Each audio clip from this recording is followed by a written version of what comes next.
ITC share ஹோல்டர்ஸ்க்காக தான் இந்த video make பண்ணியிருக்கேன். ஐடிசி ஷேர் இன்னைக்கு ஒரே நாள்ல ஆல்மோஸ்ட் 4% கீழே விழுந்திருக்கு.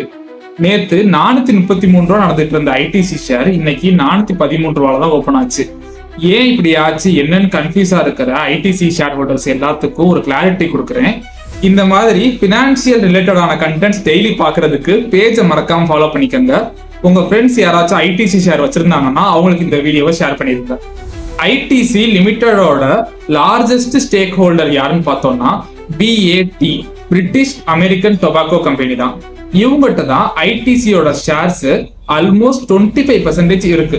இந்த கம்பெனி தான் இன்னைக்கு அவங்களோட ஷேர்ஸ்ல ஆல்மோஸ்ட் 2.5%, அதாவது ஒரு 12,000 கோடி கிட்ட ஷேர்ஸை 413 ரூபான்னு கோட் பண்ணி வித்திருக்காங்க.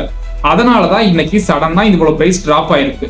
சரி, இதுதான் ஃபர்ஸ்ட் டைம் இந்த British American tobacco company ITC ஷேரை விற்கிறதான்னு பார்த்தோம்னா அப்படிலாம் கிடையாது. போன வருஷமே ஒரு 3.5% ஸ்டேக்கை வித்தாங்க. ஏன் இவங்க ஸ்டேக்கை குறைச்சிக்கிட்டே வராங்க? அப்ப ஐடிசில எதுவும் பிரச்சனை இருக்கா அப்படின்னு பார்த்தோம்னா அதுவுமே கிடையாது. இந்த பிரிட்டிஷ் அமெரிக்கன் டொபாக்கோ கம்பெனியோட சொந்த ஷேர்ஸ் வெளியில இருக்கு.